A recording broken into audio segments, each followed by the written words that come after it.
Love is misunderstood in that we often think of it as this like emotional force that can withstand any sort of storm. And in reality, the way I like to frame love is it's a bonding agent between two people.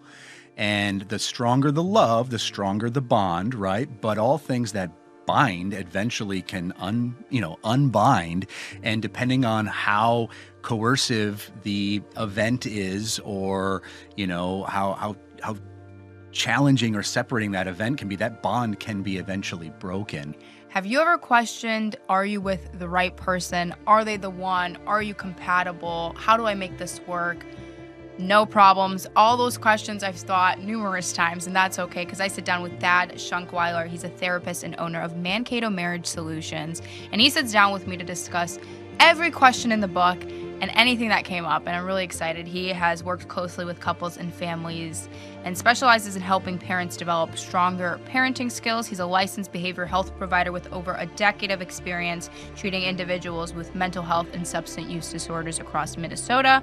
And he's also an associate professor in the Department of Health Science at Minnesota State University. And I'm excited for you guys to take a listen.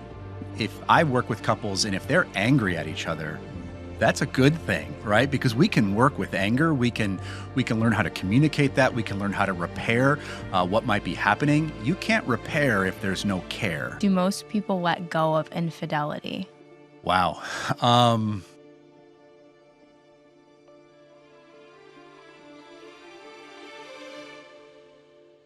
All right, welcome, Thad. How are you doing? I'm doing well, Nat. Thanks so much for having me. Yes, I'm so excited to have you on our podcast today. I have so many questions, and I tried not asking you before the podcast started, but you are a marriage and family therapist. So you have a lot of expertise and knowledge in the name of love. So I'm really excited. So let's get started. How did you get into marriage therapy? What a great question, because I don't think there are many people who think about their career and say, I want to help people through conflict, couples through conflict. I knew early on that I wanted to help people. Wasn't quite sure how. Was drawn to the mental health field from some of my own experiences transitioning home from the military, but didn't quite know where in mental health I wanted to really focus my time in. And I just got fascinated with how humans interact with one another, particularly when we're talking about, emotions like love. And so that kind of drew me into wanting to learn more about how do couples navigate conflict? What does a successful relationship look like? Growing up, my parents were divorced, and so I didn't have that role model to look for as to what a good relationship might look like. And so, yeah, I can't quite put my finger on exactly what it was that said, I want to do couples work. But I'm glad I did, because I don't think I would want to do much else than, work with couples in oftentimes very vulnerable places. Something that stuck out to me that you had said is you came from divorced parents. Mhm. And I feel like a lot of people that come from broken homes tend to feel like they are undeserving of love, and that kind of manifests in their next relationship. Have you seen a large percentage of that? Well, I would stop the question about coming from a divorced family means you're coming from a broken home, right? I wouldn't classify my home as broken. Or not even divorced parents. Sorry, let me correct myself. Yeah. Not even divorced parents, like isolating parents, parents that don't really speak to their children, alcoholics, things like that. And then the follow-up to that question, sorry, I missed, after I corrected it, what was your actual question in there? Just does that manifest in the next relationship? I think for lots of people, we learn from what we see. And for young people and for children and adolescents, parents are our very best role models. And so if we come from a home where there is high amounts of conflict and not a lot of repair in that conflict, it's not uncommon to see that pattern play out later in life. It's not a guarantee, but unless we learn another way, we often we know what we've seen, and that's what we've learned. Okay, so there's so many different personalities out there, and there's so many different attachment styles. Some people are avoidant. They don't like to, be in a conflict. Other people are more open and vocal about what they feel. Is there a right way to be in a relationship? I'm sorry, I'm gonna come at you with so many Yeah, questions. I love that one. I mean, I'm just drawn to like most people are. They ask me like, what do I need to do to have a healthy relationship? And I think they're often asking the wrong question, right? They're looking for a Oh. roadmap to a destination that doesn't necessarily clearly exist. And I think to answer your question, what it makes it is a being present, being in the moment, being able to be open and honest and be able to express what you want in that moment. Being present is the key. That is the roadmap that I offer people when they're coming to me asking, what do we need to do to make this better? Hmm.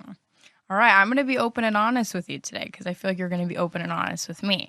Something that I tend to do, I need a plan in everything. I love to know the future and I need to know, are you the one? Are you not the one? Tell me, you know? Is this common in relationships? I think so. I think, as you reflect back to your early relationships and it's the butterflies in your stomach, and you start to tell yourself a story of what your relationship could look like. And it's rarely with any sort of conflict built in. But the reality is, conflict is a part of all relationships, whether they're romantic or whether they're just familial or social. There's going to be conflict. And so when that sets in, then that narrative starts to change. And so your comment about, wanting to have the one, I think that is a very societal kind of expectation that we have. And I believe it creates a tremendous amount of pressure on people as they're navigating in their relationship. Like, is this the one? And the answer is maybe, maybe not. But time will tell. Oh, patience? Is that what you're telling me I need? Why do you think there is such a pressure to know if there is the one? I think because we look at when relationships break down and they don't work out, we look at that as a failure. And we often take that on as like, we have failed at something. And so we do our very best to avoid failure and not have to own that piece. But it's just part of that process of going through relationships. I've met very few people whom married the first person they started dating and courting, right? There's a process of where you go through and you figure out who are you compatible with. And the beauty of that is that changes over time. I mean, think about who you were at 16 and who you are today. And it's hard to think about who you're going to be at 30, but that matters. So what you're thinking about with that one is, who can be the one that you grow with? Who can be the one that you change with? And so, to quote you from earlier today, it's not about finding the one, it's about creating the one together. Hmm. So, a challenge that I face is okay, when you're going through hardship and you have the chance to give up on that relationship or work on it. What is the biggest indicator that the couple will work on it and what is the biggest indicator that the couple won't? I think it's about the effort. I think it's about wanting to work on it, right? And so the indicator is how bad do you want this? And you're going to work on something that you want to work out, right? You will do what you need to. But when you start to see one of the partners kind of stepping out because they no longer want to work on it, that is the biggest indicator. It's not conflict, it's not what was said or what has happened. It's rather how committed are you to moving forward? So, what is an example of lack of effort in a relationship? Oh, I mean, I think about, we often think like anger is the worst thing that can happen between two people. But honestly, it's indifference, it's apathy, it's not caring anymore. And so if I work with couples and if they're angry at each other, that's a good thing, right? Because we can work with anger. We can learn how to communicate that. We can learn how to repair what might be happening. You can't repair if there's no care. Like if I don't care what you're going to do or what you think, then there's nothing to repair because I have stepped out of that. I am now indifferent to our relationship. Why do people step back? Why do they not care? Oh, I think there's a multitude of reasons that people self-select out and develop apathy in relationships. So I can't point to any one thing that creates that, but it's a process that happens over time. I can't imagine there are many people who just one day, even after a significant conflict, just stop caring. But it's that over time, the conflicts being unresolved and those conflicts not being repaired, that over time that kind of just breeds resentment towards the other person. And then at some point you're tired of resenting them. And that's when that apathy starts to set in. I can never understand how when people love each other so much, they begin to resent each other. It's just so quick and sudden, and I'm curious to know why that happens.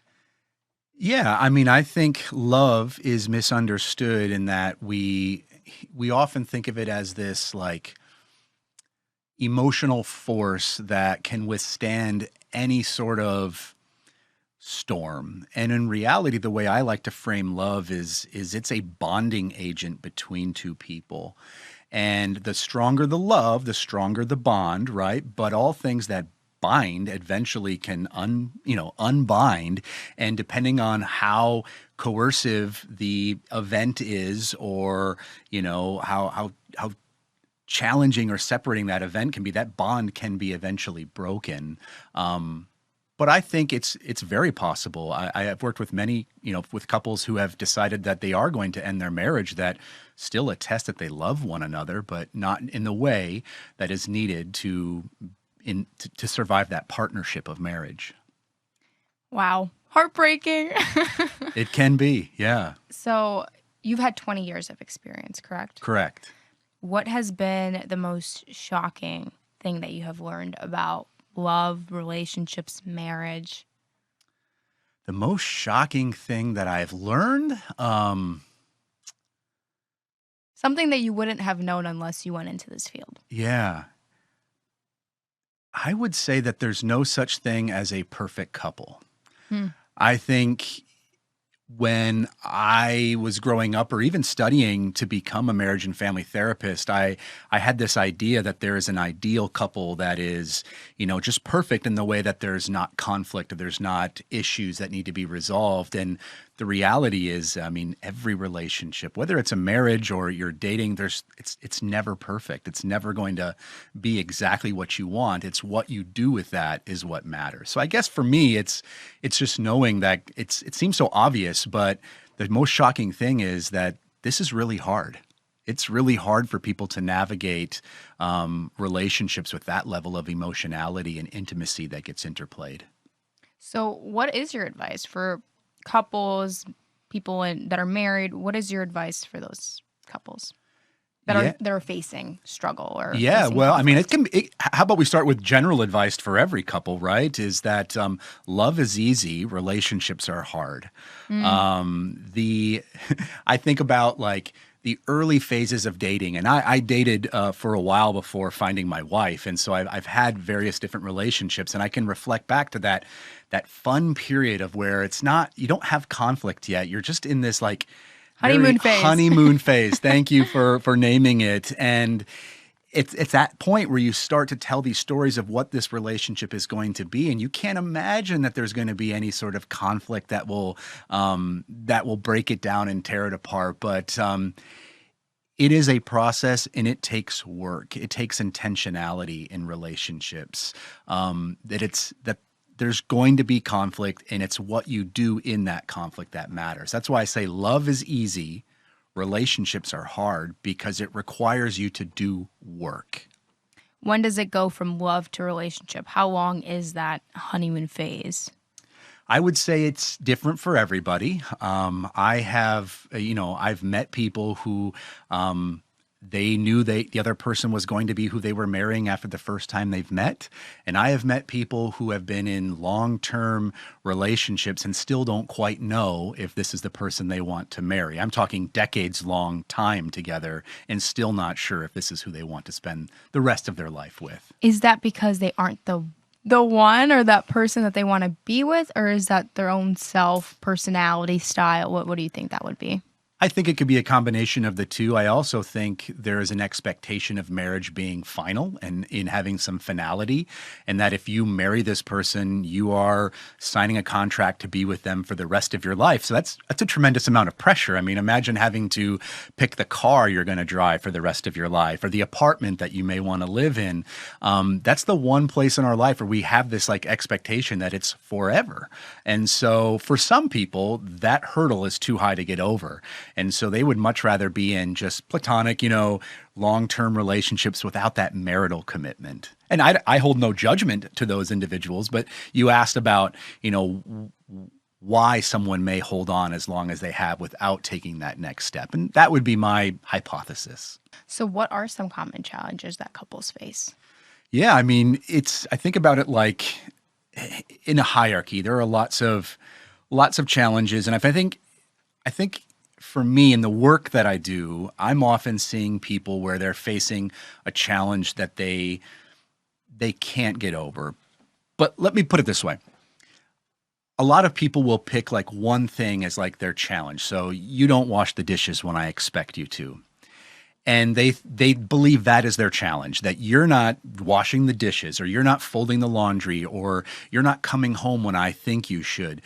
But all of those are symptoms of the problem, right? We often fixate on those symptoms, but the underlying issue is unmet expectations. So when I think about what is the number one kind of factor that or challenge that couples face, it's having unmet expectations in one another, right? We all have needs, we all have wants. It's how we communicate them and the willingness of our partner to meet us halfway and us to do the same.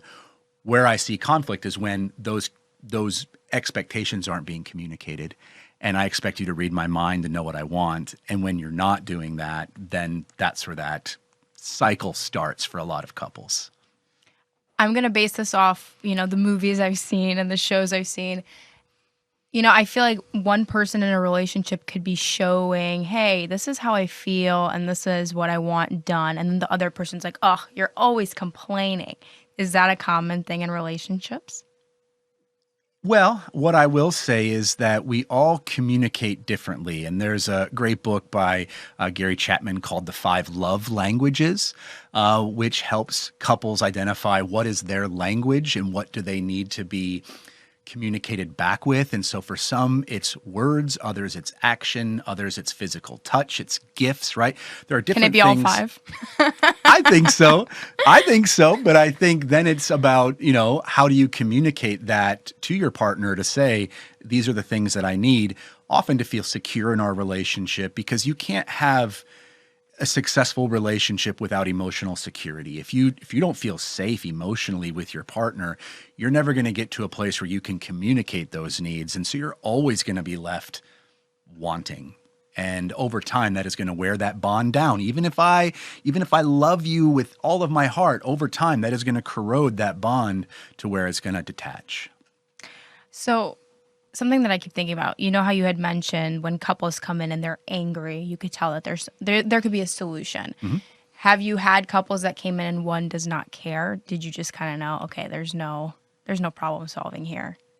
I think in my career, I probably have seen an equal amount of both, right? Where I call it like hospice therapy for marriages, where at least one of the partners has already made the decision this is over, and that therapy is a way to let them down easier, right? And so they go to therapy knowing that the end result is I want this relationship to terminate, but I don't know how to do that, or I need help doing that, or at least I want to give it one last try. But I think for the most part, the other half of folks who come in, there's at least some level of wanting to make this work. And I go back to what we talked about earlier. That is the key, is that desire to want to make an improvement. If I can work with you, if you bring in that desire, we can work on practical solutions. We can work on different ways to communicate those expectations. If you're indifferent on whether or not this relationship continues, that's what I, again, deem hospice marital care. So when couples come in, has there been a time when they have years of arguing, or is it typically when like a conflict arises and they're like, okay, we just got to go? Yeah, I mean, it depends, right? I mean, you see couples who come in where the issue has been ongoing for, as you put it, years, right? So there's been this long-term conflict that just hasn't been resolved. The other half, or the other side of it, is there's usually some event that draws them into counseling, right? So things like infidelity or some sort of betrayal of trust that then is a core fracture of that love bond that needs to be repaired. So I do think it's a bit of both. I mean, it's kind of a cop-out answer to your question, but I do think there are people who bring in, long lines of challenges and conflicts that need to kind of be really gone through to get to the root of it. And at other times they might have had what most people would call a very good marriage or very good relationship, but one partner does something so harmful to the other that requires that repair to, be professionally intervened on.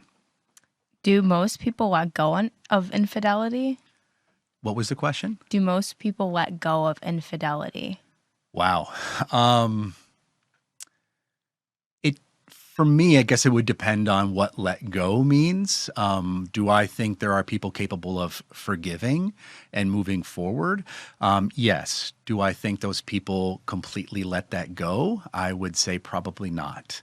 And I would say for many couples, forgiving is a process, and it's hard. It's not a death sentence by any means, but we talked about that level of wanting to work on it. When there has been that foundational betrayal, that is going to require a significant amount of effort to rebuild that.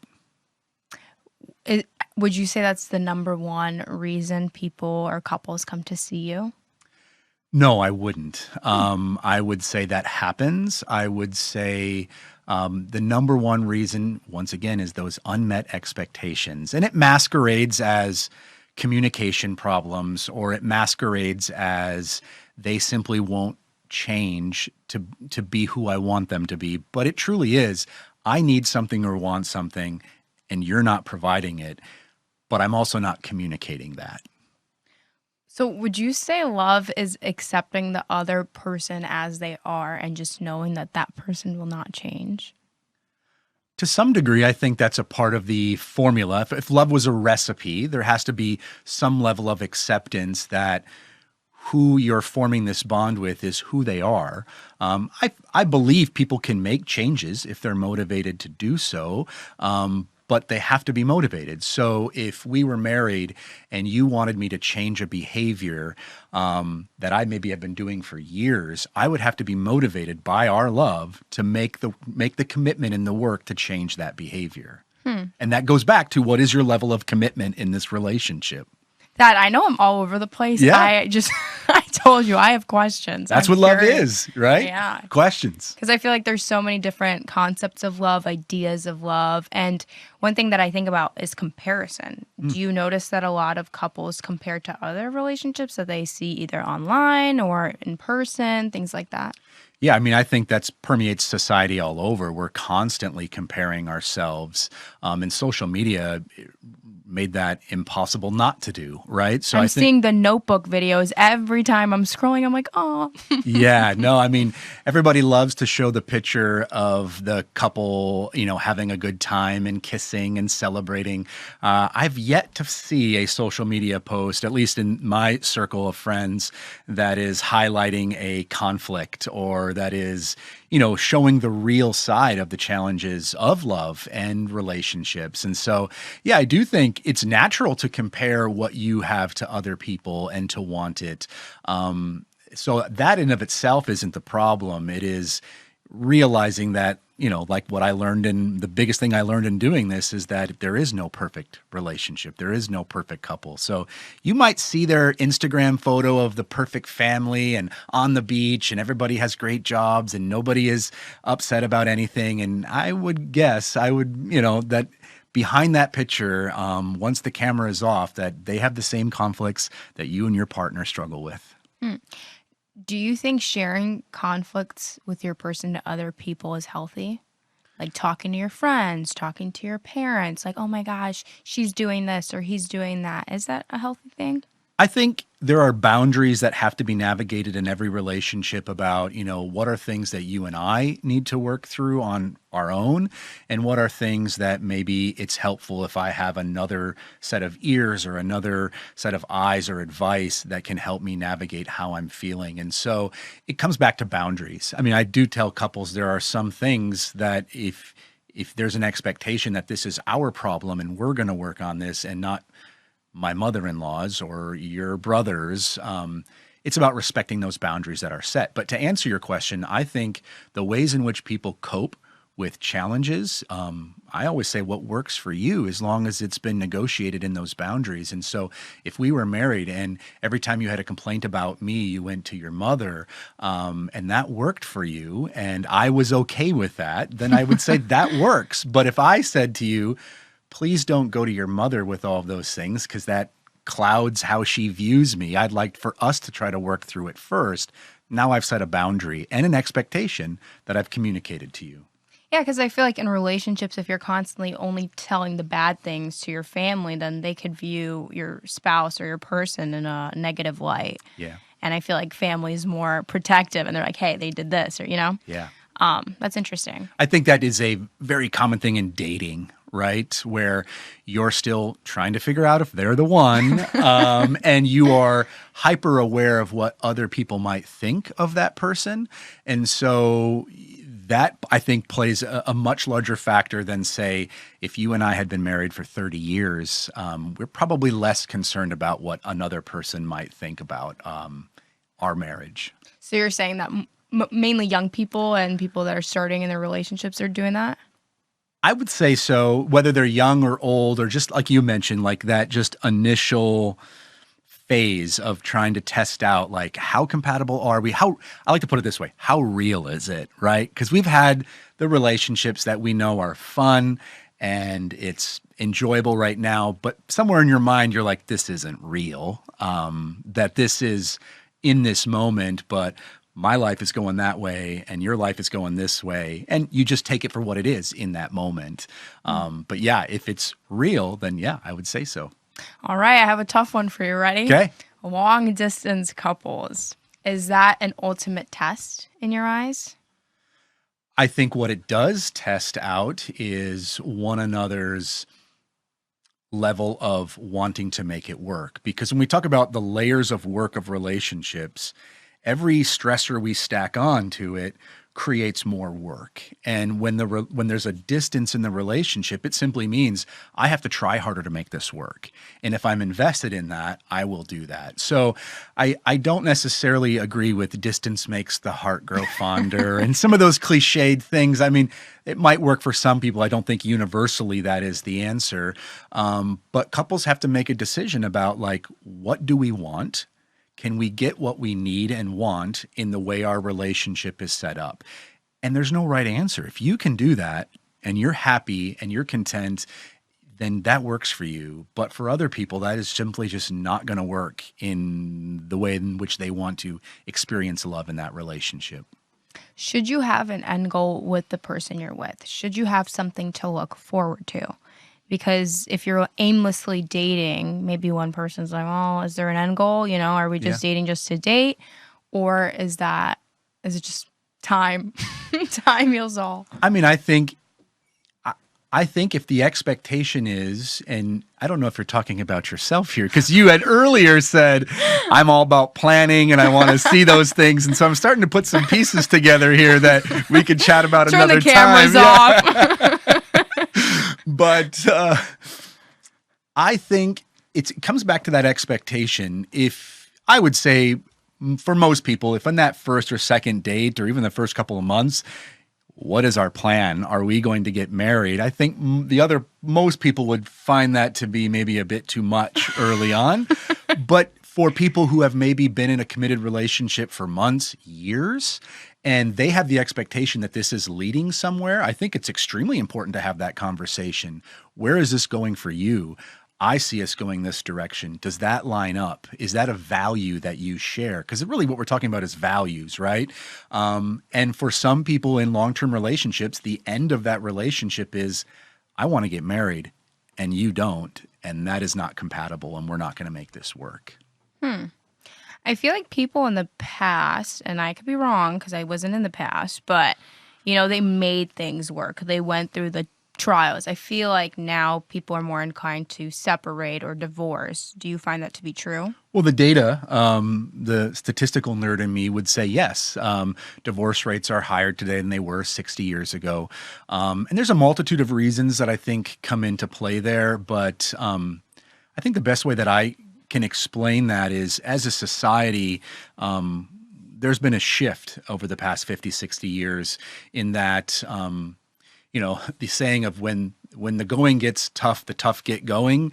It's now when the going gets tough, we quit, right? There is this idea or this feeling that we don't want to be uncomfortable and we don't want things that are hard. We would much rather do something that is easy.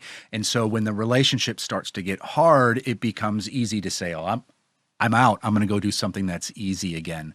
I think historically that hasn't been a societal norm. That hasn't been a societal, like a cultural phenomenon. I also think from a very practical sense, if we go back into the 50s and 60s, most women, if we're talking about heterosexual relationships, stayed home and didn't have the means to divorce their husband and go live on their own. There was a social stigma that followed divorced people then that currently doesn't exist to the same degree. So there's some practical reasons why that has happened. So I don't want to, gloss over those. But I believe, and this is my opinion, is that it stems from this idea that if something's broke, we don't fix it. We just buy something new. And that is a societal norm that is kind of permeated, not just in relationships, but in jobs, right? You have a conflict at your job, and what do? You don't work it out. You just get a new one. Or you have some, issue with a car, and you're not interested in fixing it. It's easy to buy a new one, right? We see that play out over and over again.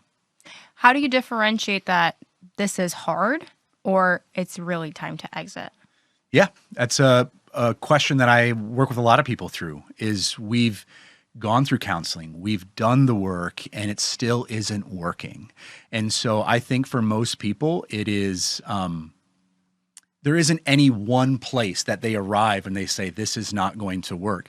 I would say for people, when you stop caring, when that apathy starts to set in, that's telling you that it's probably time to make this not work. And there's the obvious too, if you feel unsafe, right? I mean, I don't want to gloss over the fact that people are in not just bad relationships or challenging relationships, but violent relationships and ones that just have to end because of those factors. So I'm not talking about that, but more of we've been through so much conflict and pain. When is enough enough?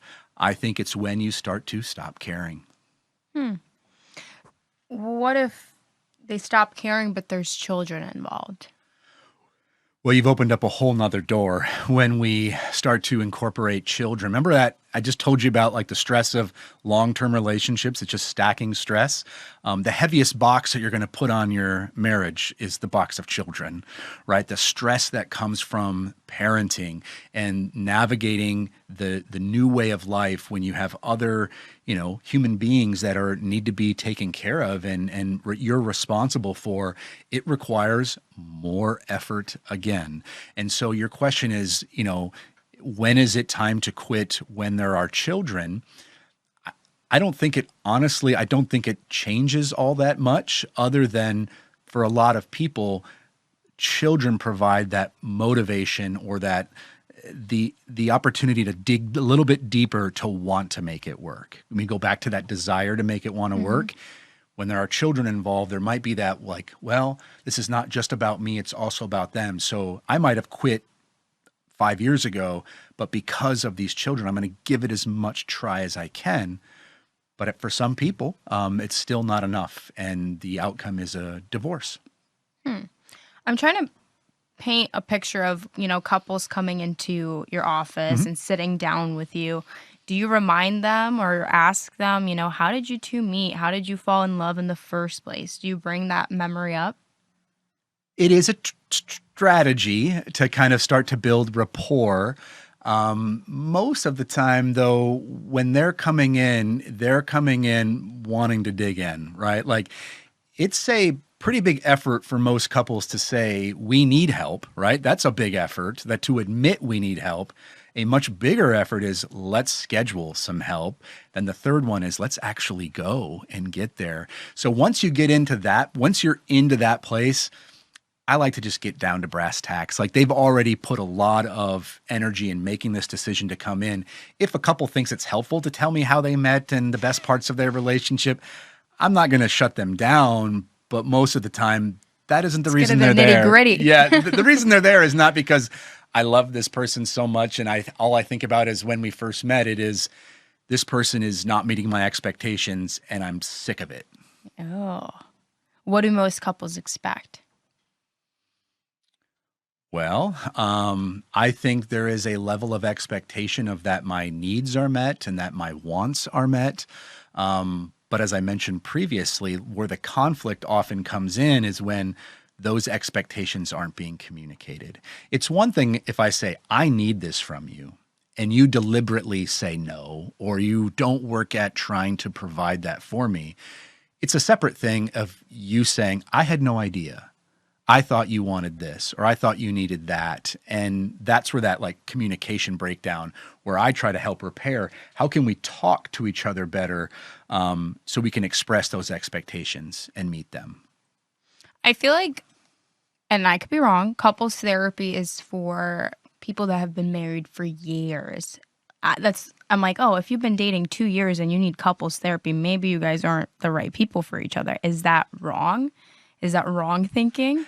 I would say so. I think there is a lot of misunderstanding of what couples therapy is. And I don't think Hollywood has done us much favor, right? Like you reference movies and, you know, the people going into therapy are usually experiencing high significant amounts of conflict.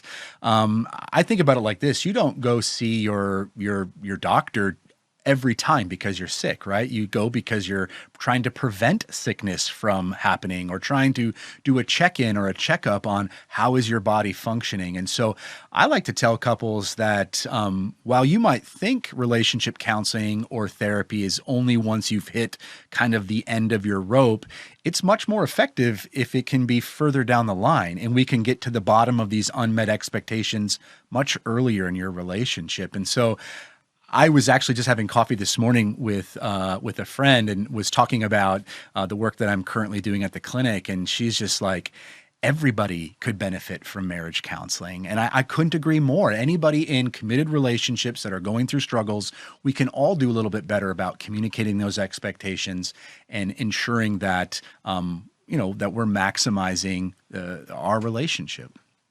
Has a couple ever had such conflict and such hurt that it's made you either tear up or sad? Or do you not? You have a wall, you're like, meh. Absolutely. I'm impacted personally by the work that I do. Without that level of empathy, you wouldn't be a very good therapist, right? Like that's, it's kind of like the one prereq I tell my students at the university is the prereq to my program is you have to care about people. And if you care about people, you're going to become invested. I think one thing that therapists are trained is to be able to separate that to some degree. And for those who can't, often aren't therapists. Yeah, I could not. Yeah. I take everything to heart. I'd be like, no, let's fix this. Yeah, that is tough. So let's talk a little bit about tips and tricks for people. Okay, let's say their communication skills are not the best. They have different communication, levels, or they do it differently. What's your take? I break it down simple for people who are just having struggles in that communicating expectations. And I like to tell people using phrases like I feel, I want, making it about you, I need. Oftentimes in communication patterns, we're only interested in what we have to say, and we're often projecting it out to other people. Let me give an example. My expectation is that I might want a clean kitchen when I come home, right? Because I'm working all day and I expect that in our relationship, that's your job as part of our relationship. And so instead of saying that I need to come home to a house that's not full of chaos and that has some order to it, I come home and say, you're not doing this, and I'm making it about you. When in reality, you might be much more willing to listen to me if I say, I need this, I want this. So I think sometimes just simple tips is like slowing it down, making what you want to communicate about you moving forward. So this is off brand kind of. Do you believe that couples should live together before marriage? I feel like that's a hot question. Yeah, I don't have a particular opinion. I do this a lot, right? I don't answer your question like, that's this okay. is what I would do, this is what I wouldn't do. I think a multitude of factors come into whether you what we call cohabitate before marriage.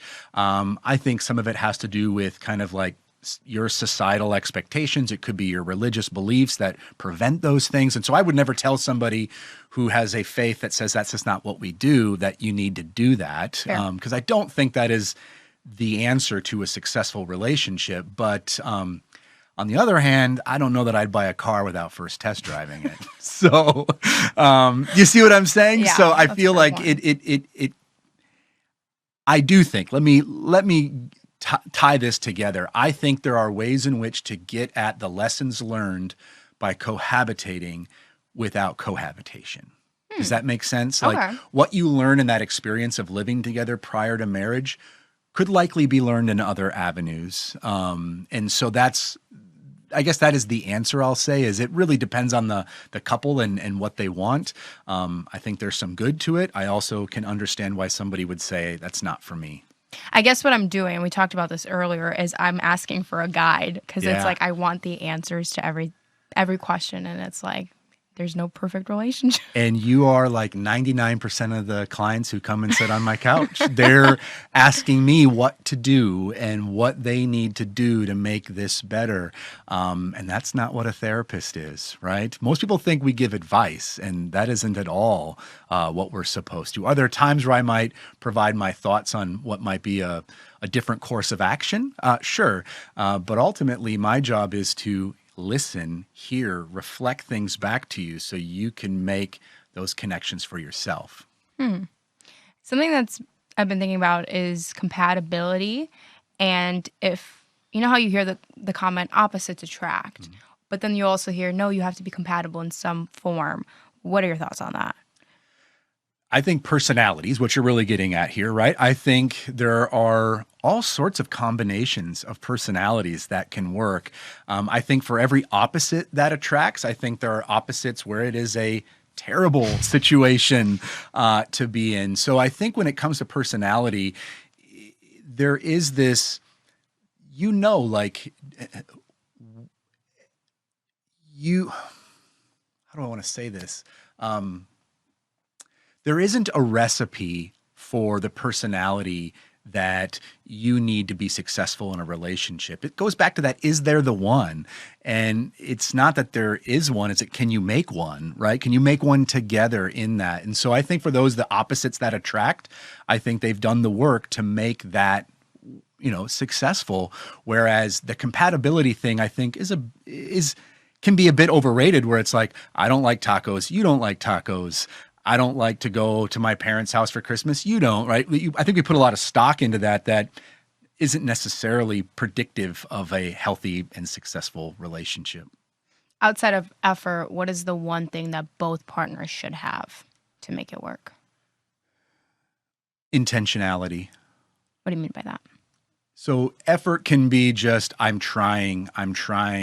Intentionality is like learning and being intentional with what I'm going to do with that effort, right? I think about couples who they have a tremendous amount of effort but it's not giving the other partner what they are asking for. So being intentional about that is a key piece beyond effort. You need effort to get in the door, but once you have that, being intentional with that effort and really responding to what your partner is asking. One thing I've heard over the years is that one person has to love the other more. Bad, negative, or what's your opinion? I think, because it's never 50-50, right? Yeah, I think if you're asking about a formula of 50-50, 70-30, I think it's fluid. I think there are times in relationships where you are giving more, and at other times you're having to pull back. I think about you mentioned children before, careers, like, young couples are navigating not only their relationship, but their careers. And so there's all these competing priorities. And so there may be times in that relationship, you're the one giving 70% because they're focused somewhere else. And then there'll be another time where you're having to swap that around. It's about the dance, being able to do that. I think if you're talking about the totality of a relationship and one person is always giving more than the other and they're not communicating that, unmet expectation, that is a ripe recipe for resentment and apathy and therefore the end of that relationship. Is it difficult being a therapist? Because you said that there's so many different couples with different personality traits, different problems. One could be career, other could be children. Is it hard to give advice, or not advice, but guide and listen to couples that are different?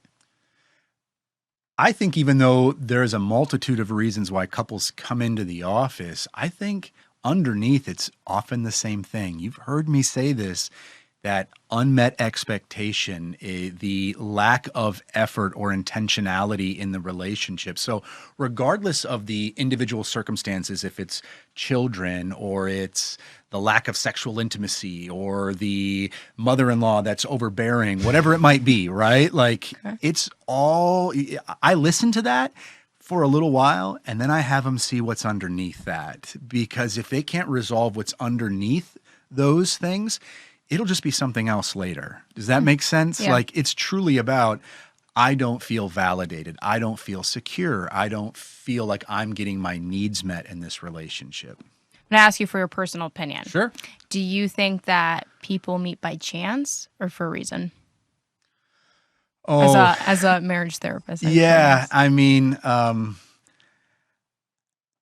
I think whatever story you've told yourself about finding your partner is the one that is meant to be. I personally, because you asked for my personal opinion, I'm much more of the believer of making it happen than letting it happen. So I found my wife by actively looking for a romantic relationship, while other people would say, I'm not going to do that. I'm going to sit back and just let one come to me. I think that goes back to that personality that you referenced earlier about opposites attract. So I'm the believer of if it's meant to be, it's because I made it. And while I completely understand why people might say it is the 7 stars aligning and fate that I found myself missing the bus and being here with you, and now we're forever partners. But then there's the advice. It's like you don't want to look for it either because then you're going to just pick whoever comes your way. Does that have any influence on your opinion? No, honestly, I think there is something to, like, when you're trying too hard, you're trying to maybe put a square peg through a round hole. But I would never talk somebody out of saying, I feel lonely, I feel isolated, I'm not going to go look for the thing that I need. I would say, get out there and find it, right? Okay. And today, there's so many avenues to do that. I think about, online dating and just the ways in which we're connected that historically we were never before. And so if somebody comes to me and says, I'm looking for love, then I would tell them, go out and find it. I like that. See, I've been always the type, it's like, oh, when it's my time, it'll happen. That's interesting. Is there any advice that you want to give that maybe I didn't ask you, or anything you'd like to mention? Yeah, I just think for those couples or for those individuals who are out there listening, don't wait until you think you need marriage counseling, right? Like at that point, it is not to say it's irreversible and unrepairable, but it's no different than most physical health ailments. The earlier on you can catch something, the greater the prognosis of getting better. And so if there's something not sitting right in your relationship, and you're willing to do so, seek out that professional help. Find ways to better communicate to meet those expectations before it becomes resentment and, heaven forbid, apathy, because that's usually the end of a relationship. If somebody's out there listening and saying, "Oh, we're just at the lowest of low. There's just no way out of this," what would you say to them? I would say that while marriage counseling doesn't save every marriage, because it doesn't, it is shown statistically to help over 80% of couples who come in. So when you feel like you're at the end and there's nothing that is going to fix this, I would challenge that. I'll give you, there might not be, it might be over, but I would say at least try again, try with professionals. Awesome. And I like to ask our guests this final question. If you could talk to your younger self, what would you say? Oh, wow. Probably don't become a mental health therapist, become a surgeon. No, I'm just kidding. No, I would say, honestly, I don't think I would change much in my life. I don't think I'd tell myself to do this or not do that. I think if I were to tell myself anything, it would be to slow down and spend more time in the moment. I'm in that societal that rat race that everybody else finds themselves in. And I think we are often searching for something that we already have. And I think if I could tell myself that and get myself to believe that, I'd be better for it today. Awesome. With that, I really appreciate you. I appreciate you answering all the crazy questions I had. I learned a lot, and I appreciate you taking the time. Absolutely. Thank you. Of course.